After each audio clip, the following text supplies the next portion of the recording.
Hi everyone, welcome. I'm seeing people still streaming in, so a really warm afternoon. Welcome to all of you who are joining us online today at our Tcube event, IoT Technologies Enabling Smart Tourism. So I was looking at a few familiar faces in the participants as well. This is not the first event that we have run under Tcubes. So for those who are here for the first time, a warm welcome. For those who are here for the second, third, fourth time, hello again. We're glad to have you guys with us. So today we're doing little things a little different as compared to our live in-person event. Today we're playing with different formats and having it virtual this time round. For those who are joining us for the first time, just want to introduce again what Tcube is all about. So Tcube, or the Tourism Technology Transformation Cube, is a hybrid innovation space that's by STB, and it brings together STB's digital initiatives, resources, and thought leadership content onto a single platform. The main aim is to support tourism stakeholders like all of you here in your digital transformation journey. And today, like I mentioned, we're going to focus and discuss how IoT can enable smart tourism. As we all know, the COVID-19 has sped up a lot of digital transformation and has accelerated technology adoption. So today, we are looking at this point of view from very unique speakers who are joining us. We have Bryant Kok, as you can see on the screen, we have Brian, we have Hary, we have Ng Yu Lik, who are all from either the tourism sector or practitioners to share a little bit more case studies with us. So maybe just a quick, summary as well of what to expect and what are some of the agenda and key takeaways. Of course, when we talk about IoT, the Internet of Things, it's something that may seem a little broad, a little confusing. We do want to demystify IoT, and also through learning from Brian and Hary to understand what Gardens by the Bay and Fairmont Singapore and Swissôtel, the Stamford has been doing in this field of work, right? So while many industries have benefited from IoT technology, travel and tourism sector is actually one of the more well-placed industries to reap the rewards because of what it can enable, whether it's automation, personalization, and even to help deliver a greater customer experience. So we'll hear more from them later. We will also get to hear and investigate and explore opportunities for IoT application in the tourism industry. And last but not least, there'll be time for Q&A as always, as we do want to really hear from all of you. And you guys would have that in one-to-one interaction, right, to ask the speakers the questions that you've been facing in your own ecosystem organization as well. Yep, so maybe just a little bit of housekeeping as well. So the Q&A, we are in a webinar room this time round. So the audience Q&A, it's the button that you will see below, closer to the right-hand side. So if you have questions, just pop your questions in there. And one thing's good that it's virtual is that you can start populating questions the moment you think of something or when the speaker says something. And we'll be right back at the end of the session to answer the questions with the speakers. Yep. To set really context on IoT, I would like to just begin by asking all of you guys in your own experiences, right? Have you had any experience with IoT in your organization? Just a quick poll. Just want to understand how everyone, which part of the journey are all of you at when it comes to integrating IoT or introducing IoT in your organization. Yeah, so just a quick one. We'll spend a bit more time and wait for the attendees to all submit their answers.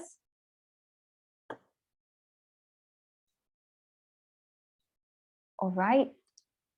So in any ways, right, whether is it you are embarking or introducing or just doing research, right, have you had any experience at all with IoT? Or if it's none at all and that's why you're here, that's also fine. Yeah.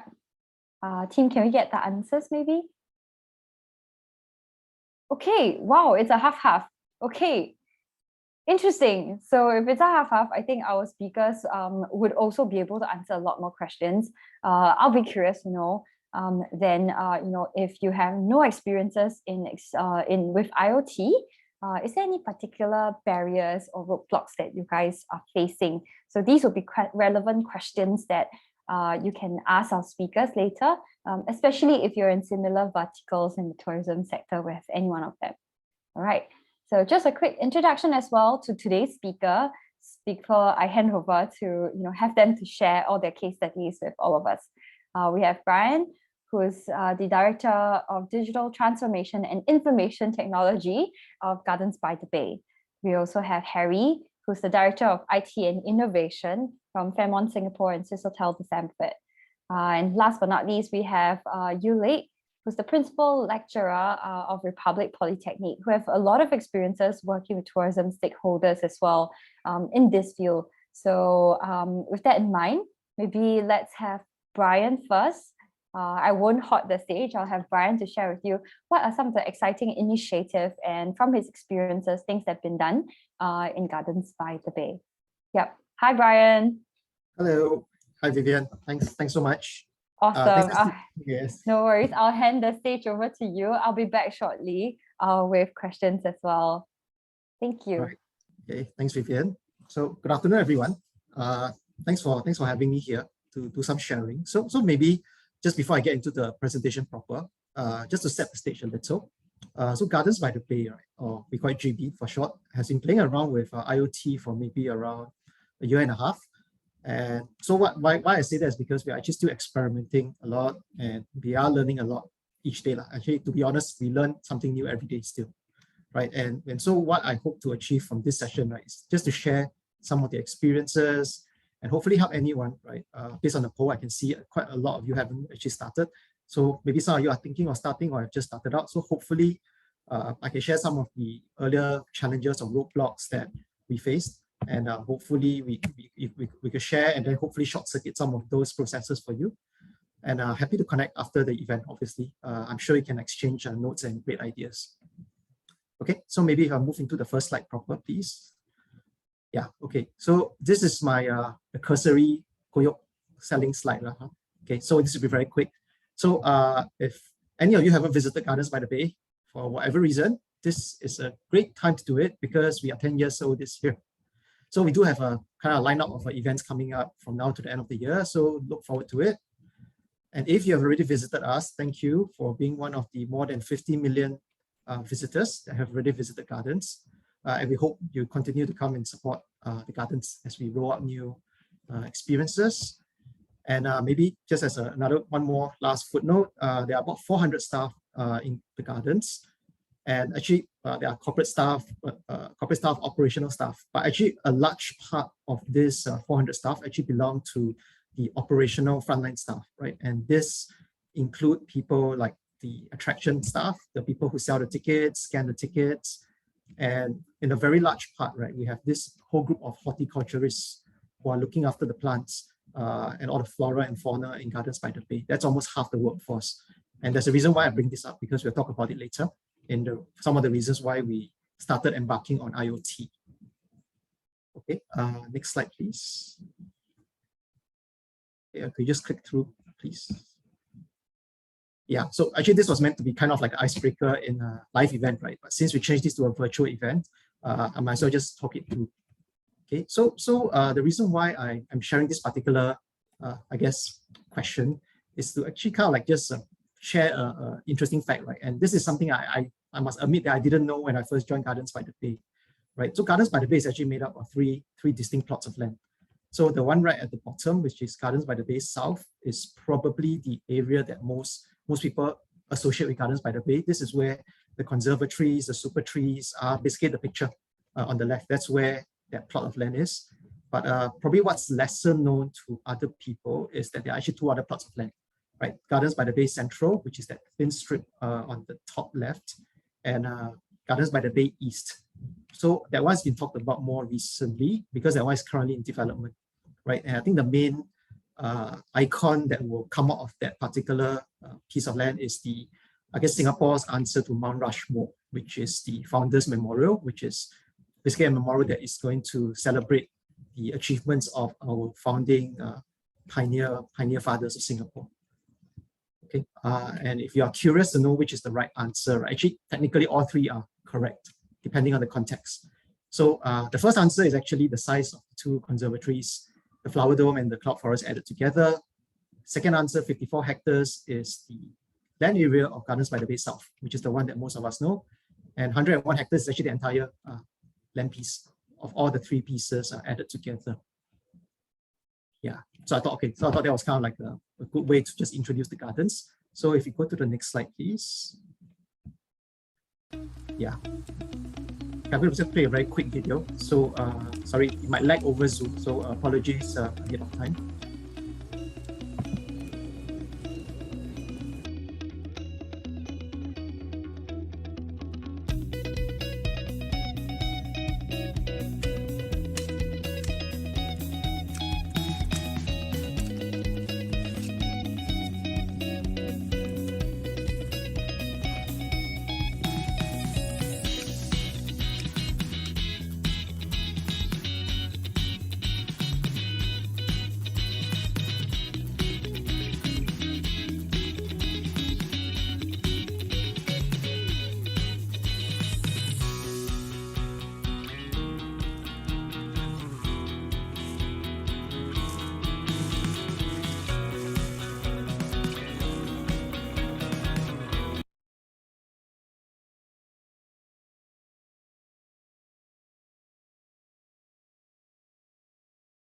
Thank you. Okay. So thanks. So the reason why I'm sharing the video, right, is kind of like to just kind of frame the context of why we started the Smart Gardens initiative in Gardens by the Bay, and this was about a year back, right? So I think what we're trying to share in the video, right, is Gardens by the Bay is actually quite, I guess, in a bit of a unique position. So we are both a tourist attraction as well as a public green space, right? And this is really very much driven by the initial, I guess, the initial mission statement of Gardens by the Bay, right, which is to let Singapore be a city in a garden and also be a people's garden, right? So actually, a large part of Gardens by the Bay is actually public spaces for people to freely walk around. And the actually paid conservatories is actually only a very small part of the gardens, right? And obviously, during the dark days of the circuit breaker, right, when everybody was locked up at home, right, it didn't mean that we could just leave the gardens as is, right? So actually, our frontline staff were actually still maintaining the gardens at a lesser frequency, but they're still to maintain all the plants, the trees, the flowers, to make sure that they were still in pristine condition, right? Because there will still be people visiting, right? But the other problem that came together with COVID, right, was that a lot of our frontline staff were actually foreign workers, right? So essentially, right, the foreign workers either flew back home or they were caught up in the wave of COVID, right? So our frontline staff were essentially decimated, right? So actually what we had to do as a whole, right, as a management, we actually had to repivot a lot of our staff. So a lot of the corporate staff actually started being SMMs in the gardens, and we actually had to repivot some of our retail staff even, right, in the retail shops to actually do basic horticultural work, which means to maintain the plants, prune a little bit of the plants, right? So in fact, in that video earlier, right, there was actually one of the staff there that was actually cutting the plants. It's actually one of the staff that we actually reconverted from the retail side. Okay. And obviously, even though we did redeployment, right, that wasn't enough, right? So I think Vivian earlier shared about things like some of the buzzwords that we hear these days, right? Digital transformation, industry 4.0, or even tourism 4.0, right? So I think one thing that underpins everything is actually the people, or the staff in the organization, right? At the core of the issue was that we actually foresaw that there was going to be a longer term manpower crunch, and that has kind of proven to be true so far, right? As we are recovering, we are actually still fairly, we are losing staff and we are having troubles actually recruiting people in, right? So, so this is why the whole Smart Gardens initiative was thought about at the start. And if I were to put it into a single statement, right, I think it's already just being about more thoughtful in how we allocate the resources. And at the same time, we need to leverage automation, AI and machine learning to actually upskill the staff and to reduce the manual work that goes into maintaining the gardens. Okay, next slide, please. Okay, so now that we have the vision in place, right, I guess the next question that we ask ourselves is, how do we get started, right?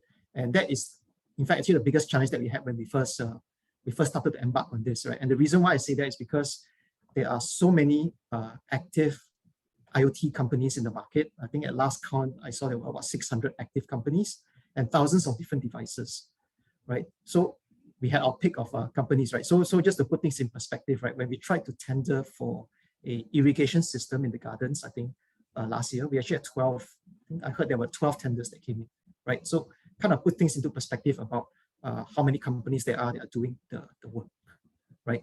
So I guess at the back of our mind, right, it was a very, very fundamental question, right? A lot of these companies are really new, haven't been in the industry for very long. What if the company was going to close 1 year down the road, right? Would that leave us stranded? Will all the things we put in become white elephants, right? So I think that was a really fundamental question that we asked ourselves.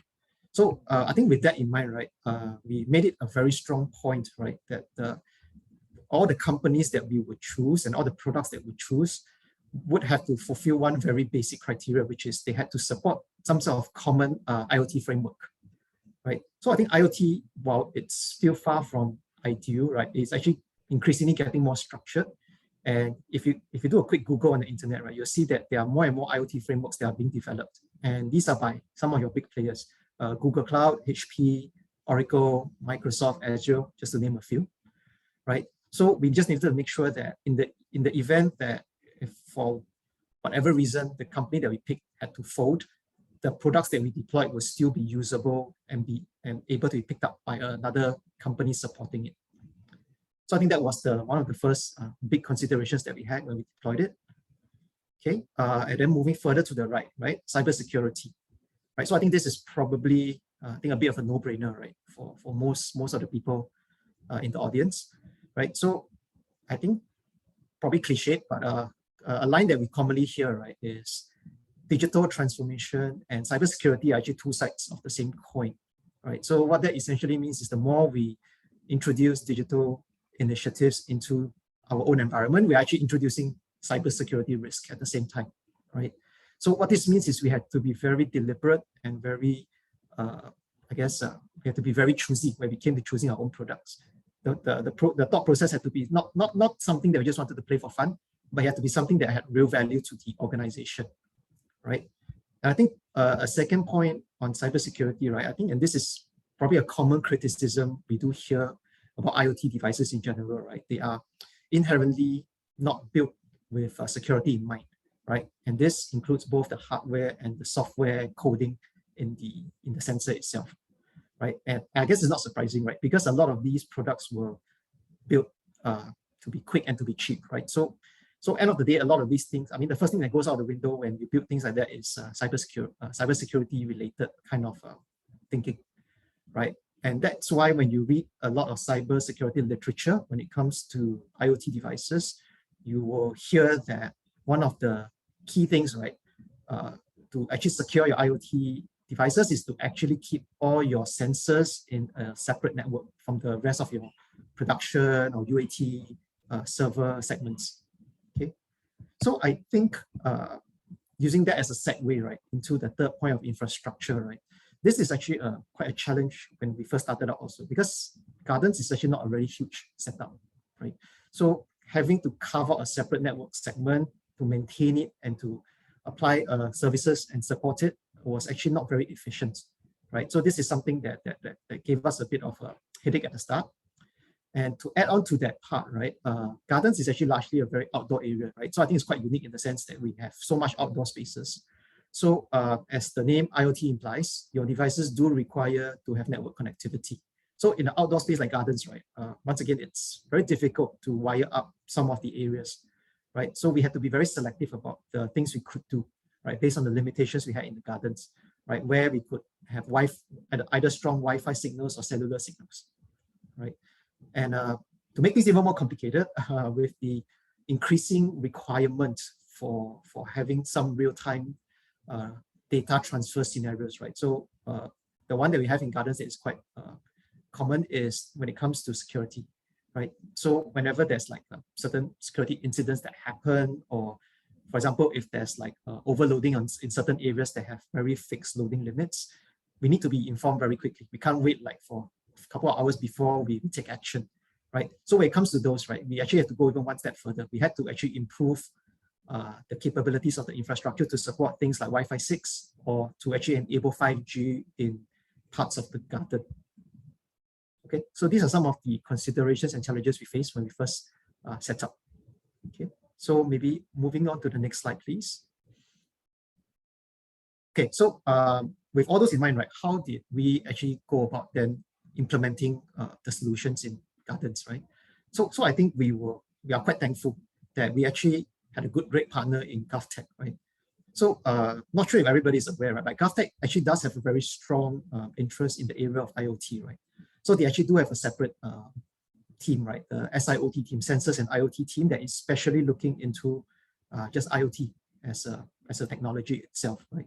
So we're actually leveraging on their Dicada cloud, and that stands for Device Management, Control, and Data Acquisition. Yeah, got that right. So that is actually the cloud that they have that actually it's a central cloud that GovTech maintains, and it's purely used for, I guess, centralizing all the IoT devices from its various partners and agencies, right? So that actually helped us to solve a lot of the problems that we shared in the previous slide, right? Especially in the aspect of having to set up a separate network segment. So we could actually tap on GovTech's cloud, right, the Dicada cloud. And at the same time, we could also have some assurance in the area of cybersecurity, right? Because obviously GovTech would have been a lot more thoughtful in the way they deployed their technology. So actually it solved basically two of our big problems in one go, right? Both the cybersecurity and the setting up a network segment problem. Okay. Obviously, there are other fringe benefits of us adopting this particular cloud technology, and that were things like data analytics, which the GovTech Dicada cloud also provided for us. Okay, so that's how we went around implementing. Maybe if you go to the next slide. Yeah, so I'm going to just run through a couple of the quick examples that we've done in the gardens. So I think the first example that I wanted to share is smart lighting. So this is a fairly, I guess, common use case. So this is something kind of like I mean, if you're familiar with Philips Hue, right, you know, we have those color changing bulbs that we can control through a smartphone, right? So it's something like that, except that our bulbs don't change color, unfortunately. So what we had were, we implemented all these smart lampposts around different parts of the garden, right? And what's interesting about this lighting is that it allows us to actually control the brightness of the lights at the same time, and also it gives us immediate feedback when any of the bulbs were damaged, right? And this immediately gave us a lot of immediate benefits, right? Because typically on a normal day, we do have staff that need to go down and patrol every single lamppost to check whether there's been any damages or any spoiled lampposts, right? But with this now, we actually have immediate information as to whether the lampposts are all operational or if there's anything that needs to be checked. Okay, maybe if I move to the next one. Okay, smart irrigation. So this particular example, I guess, would be more unique to Gardens by the Bay. So obviously, there are so many plants in Gardens by the Bay, we don't water them by hand. That would be quite impossible, right? So we actually do have irrigation systems, right? So if you actually jog along the waterfront or cycle, you will see that there are irrigation systems that actually fire off, right? So what we wanted to do was to make sure that, I mean, rather than firing off at fixed intervals, we will actually put sensors in the soil to control when the irrigation modules would fire off, rather than shoot it at fixed times of the day. Okay, I'll keep going. Okay, this is another one more specific to a garden, maybe. Maybe I'll talk more about the lake management. So in gardens, we do have bodies of water. We call it ponds, right? So we do have a consistent problem of algae, where fertilizer gets washed from the plants, get washed into the pond. And obviously, when there's too much nutrients in the water, we get algae problems. So instead of manually getting people to clear it every other day, we now introduce things like water sharks to actually eat up the algae. So once again, that is obviously a manpower saving, right? We don't have to get people to manually do it, and it's also a bit of a risky exercise, right? To get people into the water, especially there are some deeper parts of the water. Okay, maybe if we keep going. Okay, another use case, and this one once again is fairly intuitive. So this one is more from the attraction management and security angle, right? So our cameras currently didn't have any existing capabilities, so we slapped on analytical capabilities from a partner vendor. And once we had this in place, right, what we could do was enable a lot more, I guess, proper resource management, right? And what I mean by that is this helps us to identify crowded areas or areas where there were loading problems, right? So in crowded areas, we could also actually deploy our resources a lot more smartly, in the sense that we could actually get them to actually deploy our stuff to those areas where there are more people. Okay, I'll keep going. Robots and drones. So most practical use case for the Gardens by the Bay, we have super trees which are 25 meters to 50 meters tall, right? Things that you can't possibly, humans are actually cleaning them right now, right? So there are actually plants on those super trees right now. And what they do is literally, you'll see them being boarded up, a boom lift is loaded in, 3 people are sent up the tree to actually maintain the trees, maintain the plants, right? And they do this 18 times because there are 18 super trees in the gardens. So with the use of drones, I think it's quite easy to imagine how drones can actually help this situation. We fly drones up with cameras that tell us where there are faults, where there are leaks, where there are weeds, and then we can then send people up to those areas that have problems to fix it, rather than just scanning through every single tree each time. Okay, next slide, please. Okay, so maybe just so obviously, what are the main benefits of investing into IoT, right? We actually managed to save quite a fair amount of money, $2.3 million per year, right? And a large part of this is actually through manpower savings. We save about, I think, 14,700 man days. I don't know how they calculated it, but yeah, that's how it came out. But that actually equates to about 60 headcounts actually per year. Okay, maybe move on to the very last slide, please. Okay, so I guess after we did this, right, we asked ourselves what's next, right? So I think the digitalization journey doesn't stop here, right? And we know that there's a lot of things that are happening. There's a global recession risk, there's war in Eastern Europe. So what this translates to is more cost, more expensive. Things get more expensive, right? So we have to do things a lot more smartly, right? And so I think just as a concluding point, right? Gardens by the Bay will continue to embark on this IoT journey, right? Because we feel that it has brought us a lot of good, right? And we hope that we can continue to work on this and bring even more benefit to the gardens as a whole. Yeah, thank you. Thank you so much, Brian. That was really interesting. I'm a fan of Gardens by the Bay, but I think I didn't notice all this, digitalization as I visit the gardens. So I think one of the things that I'm really very curious before we bring on the next speaker, Hary, is that you talked about a lot of different case studies. Was this all started in the last 2 years, or what was the timeline like? Do you launch it all at the same time, or was it like in phases, and then you tested with something smaller, and then increasingly management saw the value, and then or how was it like? Yeah, that's a great question, Vivian. Firstly, thank you for being a fan. Much appreciated. Yeah, so I think because I think as a tourism industry, right, we were actually hit pretty hard by COVID, right? So yeah, right, we couldn't start things as a big bang, right? We wouldn't have like a big budget to start on things, right? So I think exactly, right? Yeah, it was crazy, right? So I think we did it exactly the way that you described it, right? We had to start small. So everything starts small. We did pilots. Actually, behind those slides that you saw, right, were a lot of things that we threw away. We tried out for fun, and then we had to throw it away because it didn't work out, right? So I think a lot of those ideas were actually that you saw on the slides were actually ideas that were built up after many trials to prove that they were actually viable and cost beneficial to the gardens. I see. I definitely want to investigate and ask you more questions about those projects that you threw away later on. But thank you so much for the presentation. Yeah, and next, just to before we introduce Hary, I just wanted to ask the audience here as well. And again, I saw more people streaming in. If you're just entering this webinar, welcome. We are here with our speakers for a Tcube event talking about IoT technologies enabling smart tourism. So one of the questions that I'm just about to ask everybody to answer is, what is one challenge, a challenge that you face about introducing or integrating IoT. Yeah, so I think about 46% of you guys earlier said you have not, been starting on IoT. So we just want to understand, right, what's one challenge? And I'm sure the speakers also will be curious to find out, and perhaps later in their presentation and answers, they can tweak their responses to make sure that we address those. Yeah. All right, I think that should give us enough time. Everybody had time to do the poll. Can we see the answers, please?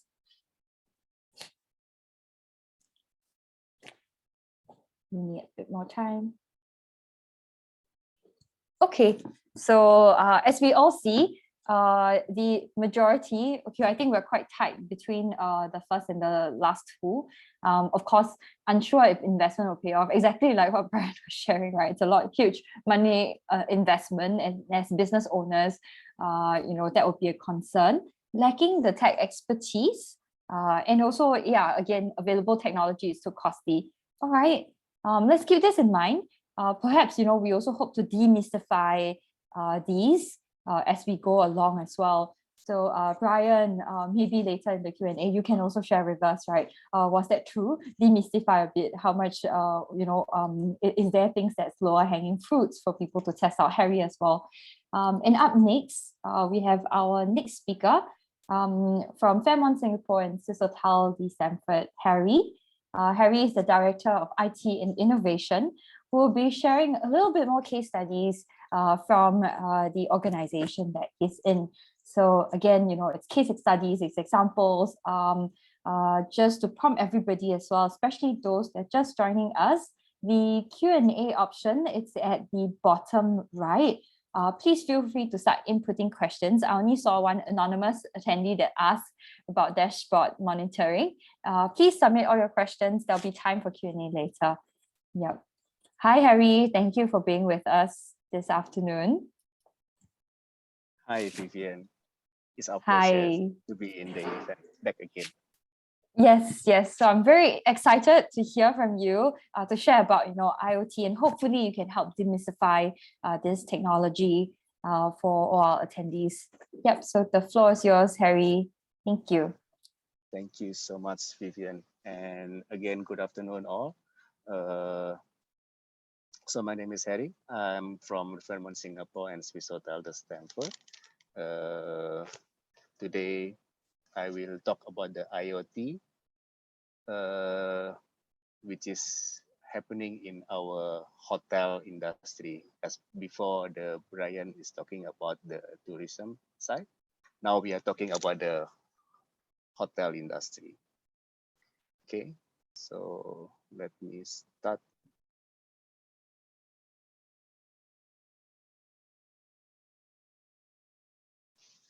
Okay, as the background of our hotel, we have 2,030 rooms and also 13 F&B outlets. And we are located at the BC Raffles City area. So our IT department has the dedicated innovation team to support the hotel operation. And we work closely also with the STB team on this.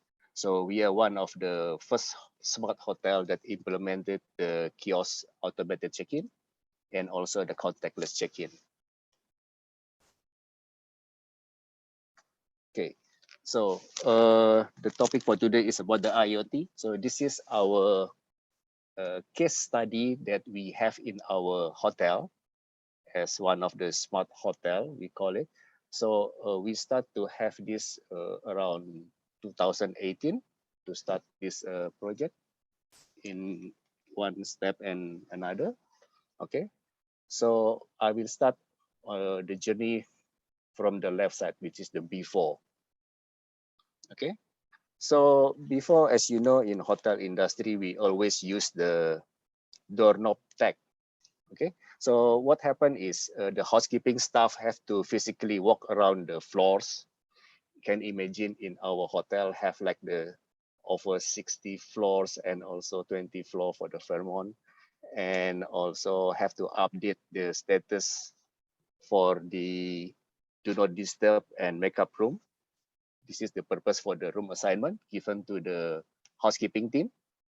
And also last time we also implement the in-room breakfast request. This is that the guests can fill up in the room in the early morning, have to hang outside the door. Okay. And also for the second case we have is a guest is experienced the delay in the guest laundry collection for the same day. So meaning that the housekeeping sometimes able to clean up the room, make up the room only after afternoon time. It means the laundry bag which is left by the guest will be not processed by the time. Okay, so the guest experience is affected so bad. Okay. The next case is the in-room dining trolley or the tray was left in the room unattended by the guests, and there is no time or no indication for the F&B staff to collect back. And this will be causing the pest and also the inventory for the trolley for the F&B in-room dining will also affected by that. Okay, and then the next difficulties from the housekeeping people is to locate the extra bed, baby cot, and all other amenities, okay, in the area, because we have a huge operation. The floors is, the surface area is going up and down, especially during the busy time. And for this first screen we are looking now is the manual call in case of the guest, in case of the guest is reporting for any in-room faulty appliance like the lighting, aircon, etc. It will take more time to report from the team to be able to reach the concerned department. Okay, so now we move forward to the what is the IoT technology has been helping us in this case. All right. So IoT sensors, which is we have in our hotel, is able to read the real time of the guest room status. This is including also the laundry pickup service and also the request to collect the tray from the in-room dining. And then the interesting part of it is also the do not disturb and the makeup room request status. It'll also push to our another technology because our hotel is using the guest service application that every request from the room, which is D&D or makeup room, will be sent directly to the application so that the task assignment for the room attendant will be updated immediately. For example, if the guest is immediately sent for the makeup room, so immediately the room attendant who assigned for that floor will get the notification that this particular room is ready for the cleanup. And vice versa, if the room is showing DND, so the room attendant will just skip to the next room without checking or calling to the control station in the housekeeping. Okay, and then the next IoT sensor that we have is we are putting the tracking device on the every single extra bed and also the baby cot. So it will be easy for the team to locate where is the exact inventory, where is it located on this floor to the closest SSID or the router that we put. And also to settle the breakfast request that I mentioned in the beginning, we also having this QR code ordering.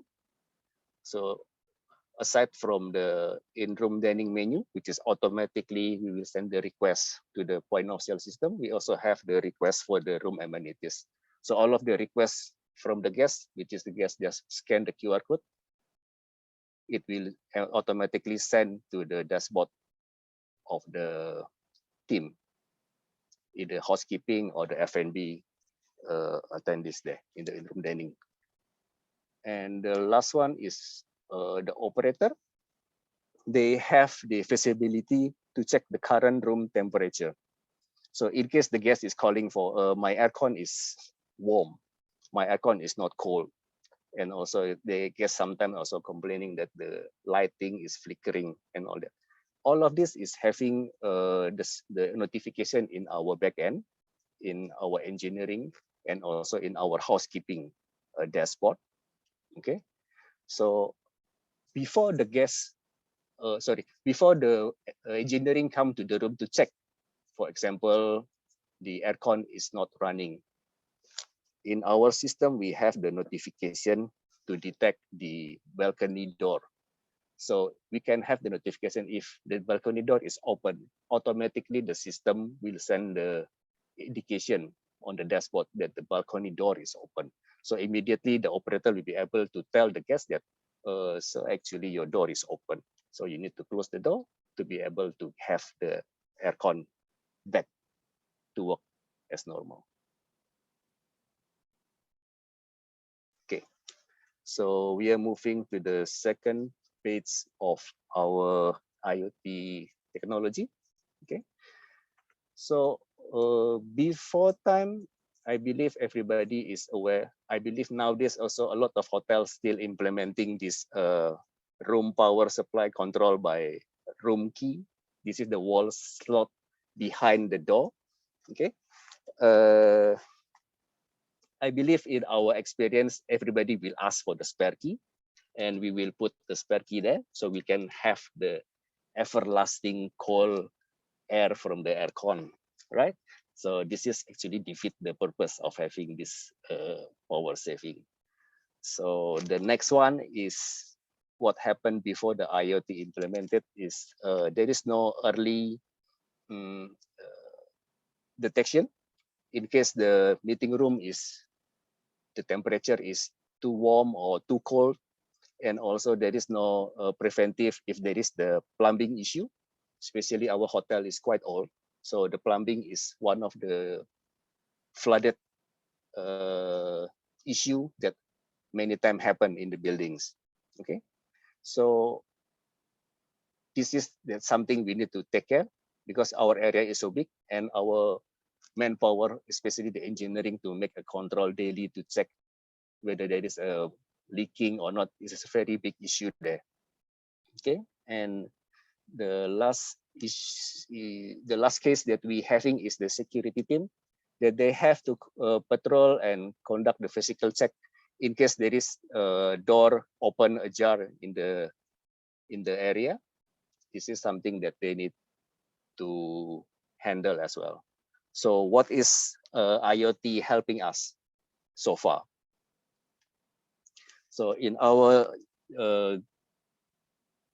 GRMS system, in our guest management room, we have this automatic, we have the automatic guest occupancy sensor inside the room that it will turn off the power like the aircon, television, PowerPoint once the guest has come out from the room. So the system is smart enough to detect all of this occupancy. And also the sensor has this green mode to allow the full optimizing of the room temperature. This is for the purpose of our hotel with the sustainability solution. And also our IoT sensor has the capability to detect the occupancy and the crowd level. This is what I mentioned in the meeting room and also for the outlets. And the most common sample also for the plumbing sensor. This is make a big, huge change for the engineering team that they no longer have to patrol every now and then because we already putting the sensor. So every leaking in the control area, they will be able to get the notification from there. And then we move to the smart door lock, which is able to detect the low battery. We also can detect the door found ajar and send the notification to the security control. As well, we able to detect the key card profile. So this is another smart system from the GRMS that able to detect if the staff who is entering the room, so it will only turn on a few PowerPoint which is required for the cleaning of the rooms. Okay, last but not least is we are having the panic button.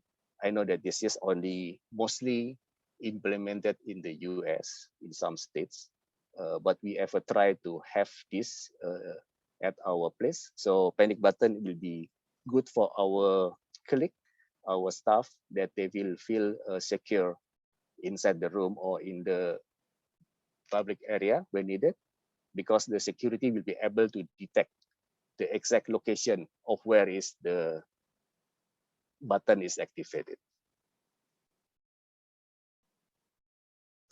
Okay, so this is our IoT journey.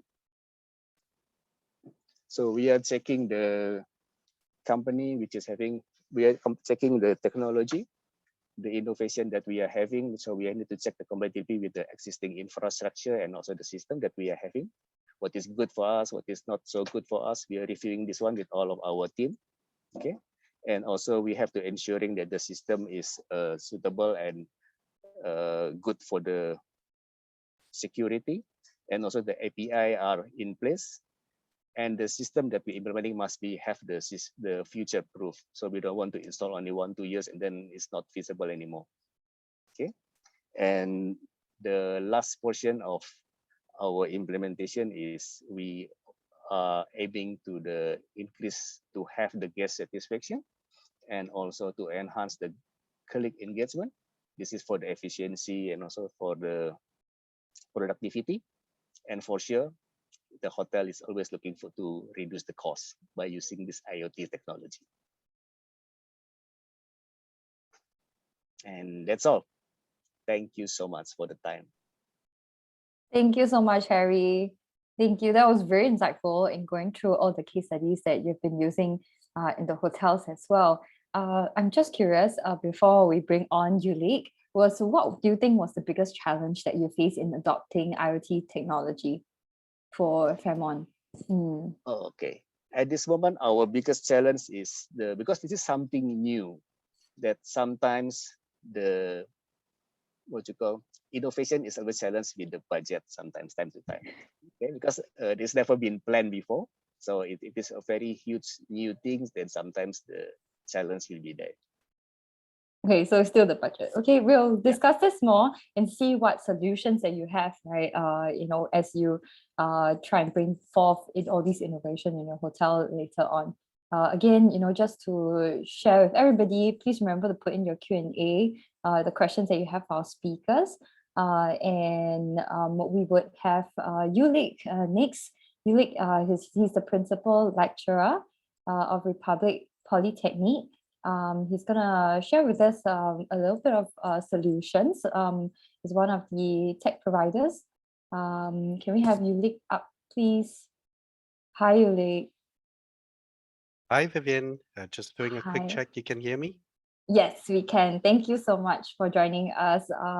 I'm very excited to bring on the rest of the speakers together with you later as well, as we really try and demystify together some of the questions that our audience and our tech industry partners have. So, okay, shall I hand you the floor and start talking about, I know you will be talking about future of tourism and hospitality with IoT, right? All right. Thank you, Vivian. Thank you so much, Yu Lik. See you in a bit. Thank you. My name is Yu Lik from Republic Poly, but just to be fair, I'm actually presenting on behalf of Simple Ecosystem.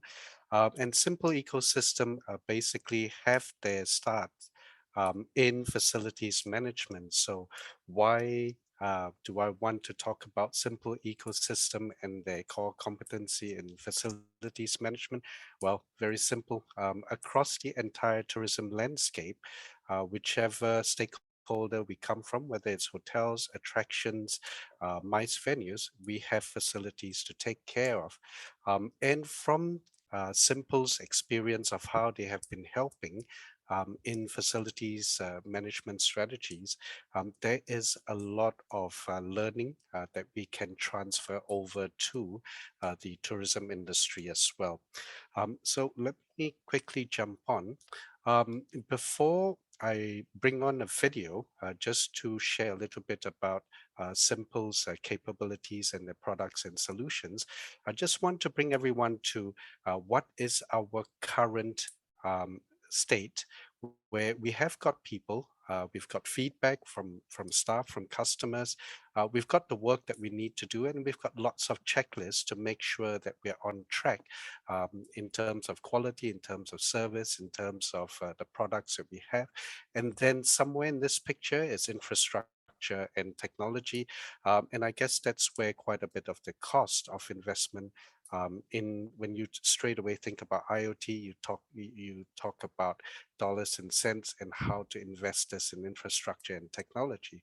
But really, as we look at where we are currently, people, feedback, work checklists, reports could also be synonymous with committees or teams that come together to look at what we need to do next year.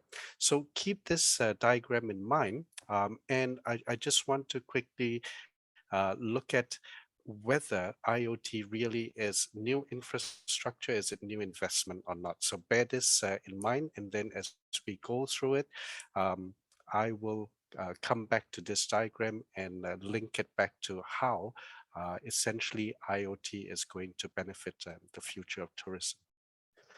So onto a video first. So just go through this video just to understand Simple's products, services, and capabilities. The company is working on deploying robots and managing them with artificial intelligence. For example, you're at a mall and you accidentally spill some water. So what the platform will do is it's connected to CCTVs and sensors in the area to actually detect a spill and send out the robots to clean it. Mr. Chong says they're developing the patent-pending platform to work with other brands of cleaning robots too. It's hoping to tackle the manpower crunch in the cleaning industry, while also expanding its headcount by over 20 people. We aggregate all of the demand that a building requires, and then we allocate the resources out more efficiently so that a building can take care of itself.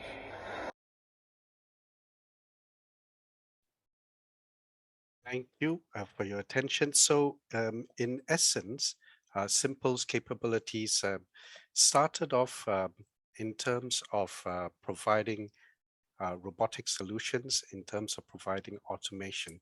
So if I may just get your patience for a moment, Simple's digital transformation journey as they help the industry, the facilities management industry, came from a robotics and automation perspective. And in the facilities management industry, you will see that what they have gone through, what they're going through is mirroring what we are going through in the tourism industry as well. So you can see the first step is digitalization.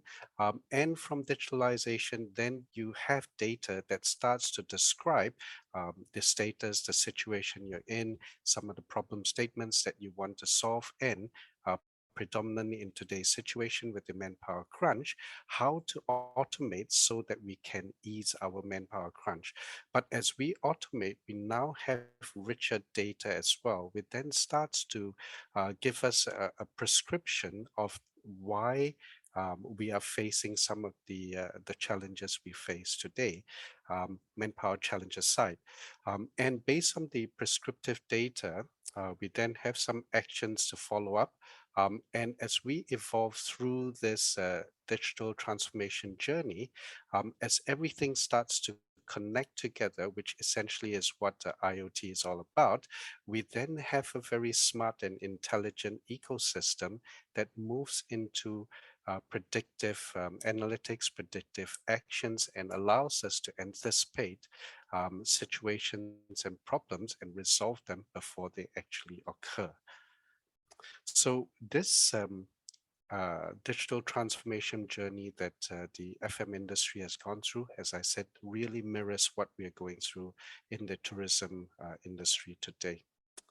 So now coming back to the journey of Simple Ecosystem, as I said, they started off delivering robotics to the industry. And then they were asked, can your robots start to work with sensors and Simple started to add sensor technology into their capabilities. And in order to bring it all together, they start to put software capability as well. In doing so, they then created an ecosystem.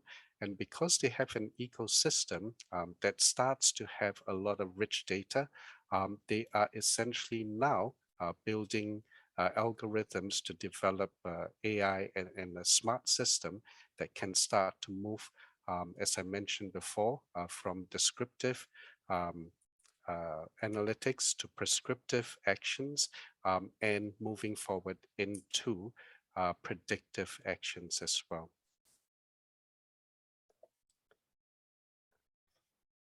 So these are the capabilities and the solutions and products that Simple brings to the tables. They've got robotics. They now have IoT sensors, and they now also have a platform for algorithms and artificial intelligence to start to advise and guide what is a better way of doing things. Now, having said that, Simple Ecosystem doesn't just work with their own products or solutions. They can integrate with any third-party solutions or products. So in terms of IoT sensors, you've heard Bryant and you've heard Hary talk about some of the IoT sensors that they have in their environment. Simple is able to integrate with third-party sensors and solutions and products as well. Likewise with robotics, Simple is able to integrate for the data that other robotics companies and products is able to supply to them. Even going further than that, Simple is able to also integrate into solutions and products such as CCTV, air conditioning systems, building management systems, to be able to start to develop the artificial intelligence that starts to move towards predictive actions. So coming back to this diagram, this is where we are today. Obviously, people is where the challenge is. If we don't have people, we can't get the work done. If we can't get the work done, then obviously the checklists start to build up where there's a lot of points of failure, and feedback from customers start to become more challenging. And likewise, you will also get staff providing feedback that there's a lot to be done. So infrastructure and technology, up to a certain point, they will start to come in terms of automation, and automation starts to ease some of the workloads, starts to ease some of the manpower challenge and the crunch. But essentially what you see in this diagram, where there's people, there's work, there's checklist, and infrastructure, technology, feedback, as we start to digitalize our environment, all of these things start to form different points of IoT input, Internet of Things, right? So when people come to work, they come to work because they're rostered to work. Rosters can be digitalized into a rostering solution. That rostering solution becomes a point, a data point, an IoT point that can connect into an IoT ecosystem. Likewise, feedback from staff, feedback from guests, as they are coming from digital channels, they can feedback into an IoT ecosystem. Likewise, in terms of work, how much work is there? Is the robot the right resource to deploy? Is housekeeping the right person? Is engineering the right person, etc.? All of these deployment of what work needs to be done to get it done starts to be automated from the IoT ecosystem. Coming to checklist, as you heard Hary and Brian talk about it, a lot of our IoT sensors are already performing the role of checklist. Is there a tray sitting outside the room? Is the door ajar? Is the environment getting dry? Should the irrigation system be turned on? So IoT sensors start to automate a lot of the checklists. So you can see how an IoT ecosystem starts to ease the manpower challenge, but also automate the workload. And in doing so, it starts to turn the feedback back into a positive experience, a positive environment. And all of this comes from the infrastructure and the technology. But one thing I want to make clear here is that the investment in infrastructure and technology doesn't mean that the IoT system, the IoT ecosystem is now up and running.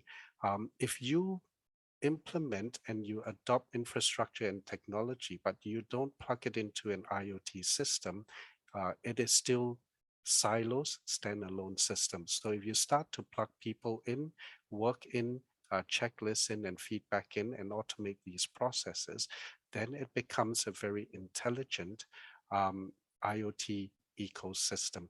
So let me just jump to the next slide and you will see how this translates into an IoT ecosystem. So people means the attendance, operations is work, audits, automated feedback is being monitored and resolved if it is a negative experience. And IoT sensors and robots also feeds back into these IoT ecosystem. So essentially what used to be reports, committees, teams who are looking at what's happening in the environment, they now get real-time data and they get to decide what becomes a problem that needs to be tackled, what's going to become a problem in the future to anticipate it. And they also get to see what are the future trends that all of this IoT ecosystem starts to build a picture, and they can then start to develop resources to look after what the future is going to look like.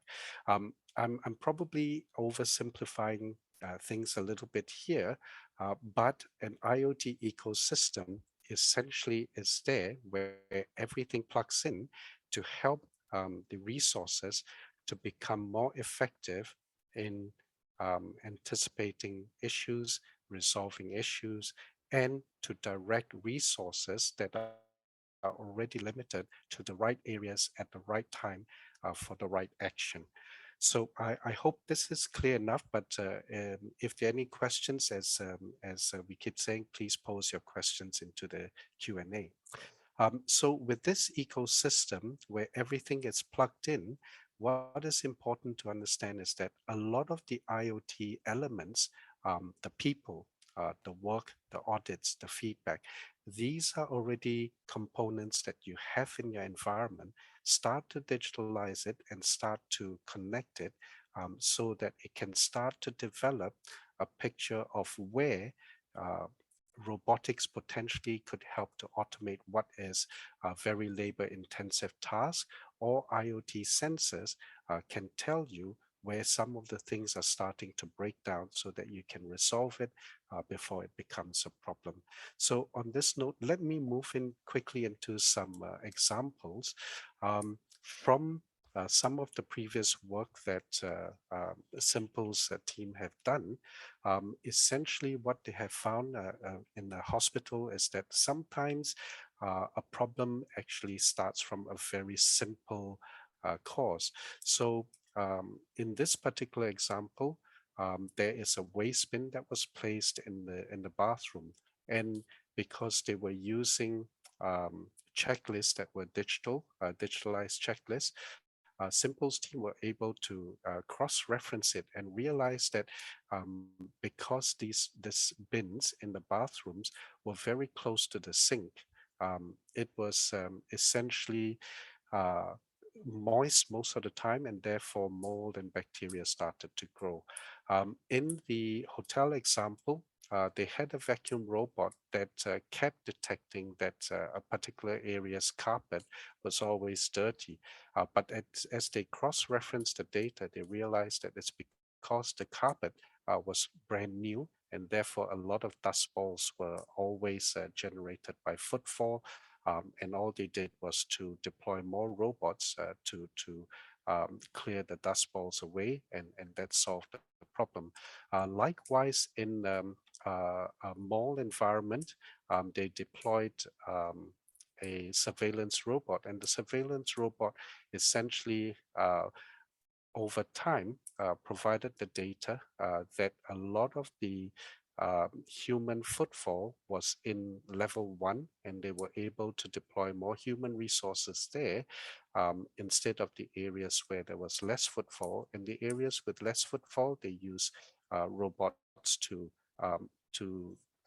patrol those areas. Now, Hary also mentioned a couple of things, one of which he mentioned was that they had a door sensor on the balcony doors, so that it then helps to monitor whenever a guest says it's warm or the aircon's not cool enough, that they can tell the guest, well, your balcony door's open. But stretching that further, so far these are single data points. Another example I can share with you with this same IoT solution, just a very simple door sensor, was that housekeeping, whenever they inspected the another hotel's guest rooms, they always seem to be asking engineering to paint the ceilings because the ceiling was moldy. When they cross-reference the data of the door opening and the air conditioning working harder to cool the room, they realized that the air conditioning working harder to cool the room down because the door was open, the balcony door was open, caused condensation on the ceiling, and therefore mold was starting to grow. So the simple IoT system then got implemented where whenever the balcony's door is open, it would turn off the air conditioning. And with this simple data and action, the mold and the repainting of the room's ceiling was minimized to almost nothing. Yep. So these are some use cases that we can share with you. Now, coming back to the intelligence, this platform that Simpl has essentially would be able to then customize a dashboard that makes sense to you for you to monitor things that you want to, and then to very quickly decide what to look after, which human resources to deploy to where to do what task. And this then makes the entire IoT ecosystem start to return a very strong ROI, because then you're optimizing resources and also minimizing expenses. So on this note, I will come to the end of my sharing. Thank you very much. And back to you, Vivian. Thank you. Thanks, Yu Lik. Yeah, sorry, we're just in a little bit of like time crunches. We really wanted to give time for Q&A. But thank you so much for sharing about the ecosystem and the application of IoT with some case studies that you've done. Can we just invite the rest of the speakers in here? And also, just to move things a little quicker, if you have questions for the speaker, please drop them in the Q&A below. Right. I believe we also have Alexus, who's joining us from Simpl, just to take some questions as well, if anyone has questions on application base. Yeah. So one of the first few questions I saw from the audience was, how did you convince management to adopt IoT solutions? So I guess this is definitely for you, Hary, and Brian. How do you convince management, or how do you convince the board, or the whole team to move towards IoT? Yeah, either one of you first. Okay, I will go first, Brian, if you don't mind. So what we have done is we have to make the POC, and then we have to make sure that the system will be having the very good ROI, and also, like I mentioned in the presentation, that this is for the guest experience and the colleague engagement, and also to reduce cost is the best thing. Thank you. Can you give an example, Hary, of how you convince and pitch one of your solutions to management, just so that there's more context for the audience? Okay, so for example, the most easiest way is the whatever we have in the room actually. So whatever we have the technology inside the room, the GRMS, this is what everything is there. So the guest satisfaction, because all of the feature of the room, the lighting scene, and everything that we have will be shown to the guests, and the management will be daring to invest such big amount of money to be the wow point in the hotel. Including for the staff for sure, that the technology of the IoT of responding on the whatever the sensor that we have, so the room status and all that. Yeah. Got it. Brian, yourself? Yeah, so I do pretty much agree with a lot of what Hary shared earlier, right? So I think we were attributing to this earlier. So this is quite a question that's quite close to my heart, I must admit. So I think like what Hary said, right? I think everything starts small, right? Do pilots. Actually, if you reach out to a lot of these IoT companies, right? Actually, a lot of them are actually very willing. You'll discover that they're very willing to start pilots at low cost or no cost, actually, just to get things started. And then once you can see the things happening, right, it's much more easier to build a business case with management, right? Because I think for IoT, at least from my angle, it's a lot about cost savings for manpower, right? So I think once you can give a very clear use case, right? So the example I always like to use as an example is a super tree example, where in a typical current state, we need 3 people in a boom lift that takes up that one super tree for one full day before you can actually fully inspect that tree, right? So multiply that by 18 super trees, right? You're going to save a lot of time if you can do something like simple like a drone to just, oh, there's a problem there, go straight there, rather than let me just check one by one. Yeah, so I think that's the best example I can usually give. So it's almost like speaking the language, right, that your management wants to hear also. Exactly. Vivian, do you mind if I just jump in here? Sure.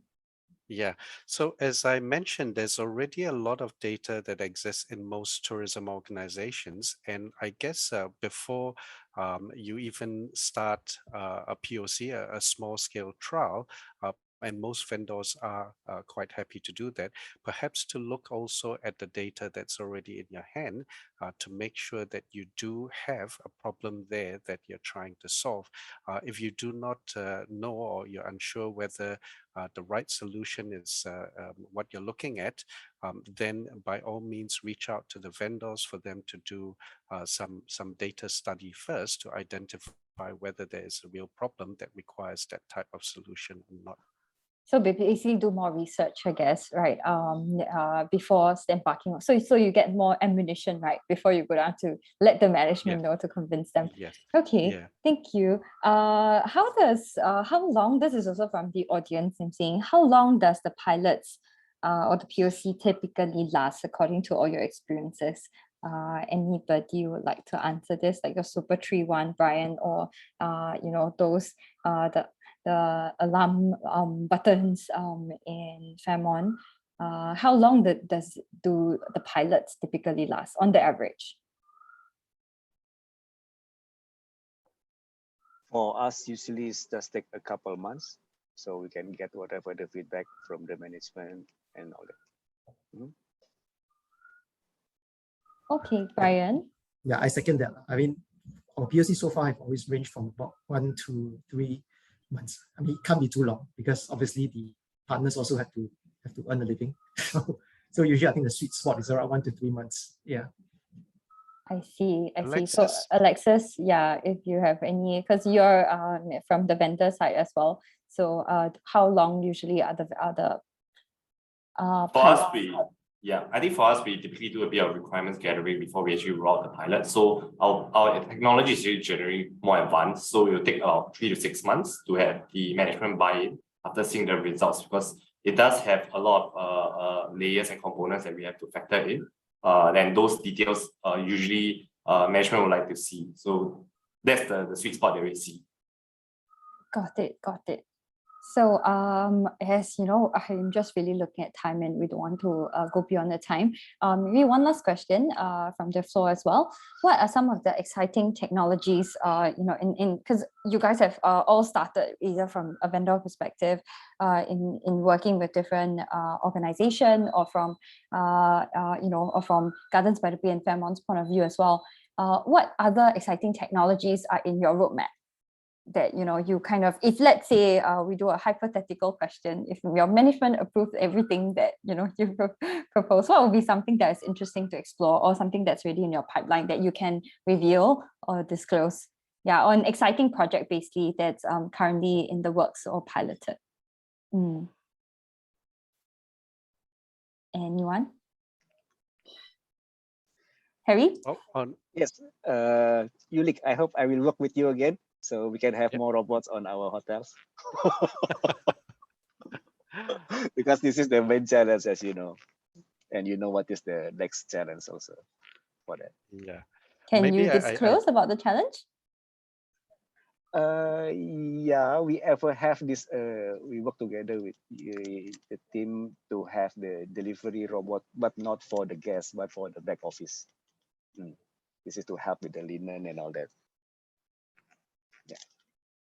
I see. Yeah. I see. Yes, Yu Lik, I you were think Yeah, I think essentially, Vivian, what Hary is trying to say is that everything starts from the manpower crunch, the shortage of manpower, and that's what is driving a lot of the digitalization and innovation in the industry today.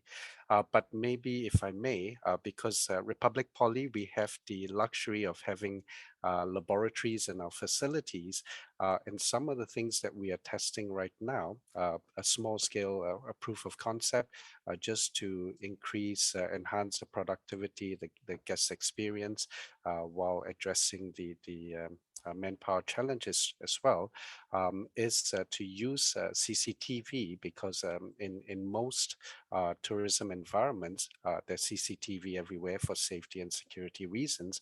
How to use video analytics to identify some of the problems or the work that needs to be done, that is quite time consuming. So one of the things that takes up quite a lot of time is cleaning, and we want to be able to see where and what needs to be cleaned, without deploying people on the ground in order to do inspections. Yeah. So CCTV video analytics is one that we are looking at. Another one is voice technology. You know, your typical Siri and Hey Google. These are things that we are trying to see if they can help to answer some of the phone calls Got it. that goes through to the call centers, but we just don't have enough people to pick up the phones. But as we engage in the voice assistance, we start to dive also into customer behavior, and in an IoT ecosystem that starts to help us to anticipate what future customer behavior Interesting. and trends will come up as So, well. so it's looking at the whole ecosystem of IoT. Okay, I really like that. Very insightful. Brian, any last words? I guess the only last word I had, I agree with whatever. I think what Yu Lik was describing is something that we're actually looking at quite similar. But I do just wanted to add one last word on. I think the enablement of 5G is actually quite a game changer in the industry of IoT. I think in IoT, a lot of the restrictions previously were to do with a lot of network connectivity. But now with 5G getting more and more broad-based, right? And in fact, I think IMDA has this roadmap that's going to enable, I think, 95% of the island coverage in a couple of years. I think it's 3 years. That actually brings a lot of even more exciting opportunities for IoT to come in. Got it. I really love how you saw it from a bigger point of view, especially contextualized in Singapore's perspective, how there's all these improvements and changes that's happening nationwide, nationwide, and we can definitely move towards building a better and more robust IoT ecosystem. All right, thank you so much. That's all the time we have. For all the participants that's still online with us, please feel free to, we have all their names listed here. Feel free to reach out to the speakers. And with regards to, I believe, the slides, we will be confirming the speakers post events and definitely follow up, right? If with that in mind, I just wanted to get a bit of feedback from the audience. And really, once again, thank you so much to all our speakers. Thank you, Brian, Hary, Yu Lik, and of course, Alexus as well for joining us and taking time. Please, if you guys are interested and have more questions to ask them, reach out to them individually after this as well. Do help us with a little bit of feedback, as I've opened and mentioned earlier, alongside with STB, our team is supporting this series of events in order to make sure that we are supporting the industry partners' digital transformation journey. So we really hope to hear more and see what kind of content, how can we do better in order to provide value for all of you. So please help us with a little bit of feedback. I'm going to let it hold there for a little while more for the audience that's here. And yep. And really just to also share a little bit about what's going on in STB. So under the Tcube as well, we are running the Singapore Tourism Accelerator, where if you guys are on our mailing list, so I hope that you've been receiving all this information. So as part of the accelerator, we are working with startups in order to help them to prototype, to test, and even work with industry partners to pilot their projects, right? We spoke a lot about pilots today, as our speakers have said. So if this is of interest, please also take a look at what the Singapore Tourism Accelerator have been working on. So some of it that have been working on IoT projects, I just wanted to shout out. So there's Ulyss that have been working on physical space analytics. I think that was one of the questions that came up as well in the Q&A, right? What type of vendors, what type of technology that's open. So for example, just highlighting three, Ulyss, that really works on, the applications in retail attractions, where they specialize on vision and radar analytics. It's currently being piloted with Mount Faber, and there's Vical as well, that takes care of very, very much guest sentiment and analytics, right? That was one question that asked me, not enough data. As part of the accelerator, we are also trying to highlight and support startups, right, to get this kind of analytics and data in order to help. So it's currently being piloted with Millennium Hotels and Resorts. And the last one is Weave Air, that looks at air quality analytics. So very interesting. I think my team have been dropping the details of all these startups in the chat. So please feel free to reach out to them, and you can see what Weave Air is doing with Intercontinental. Yeah, that brings me to the end of this session. Once again, really, thank you so much for joining us this evening.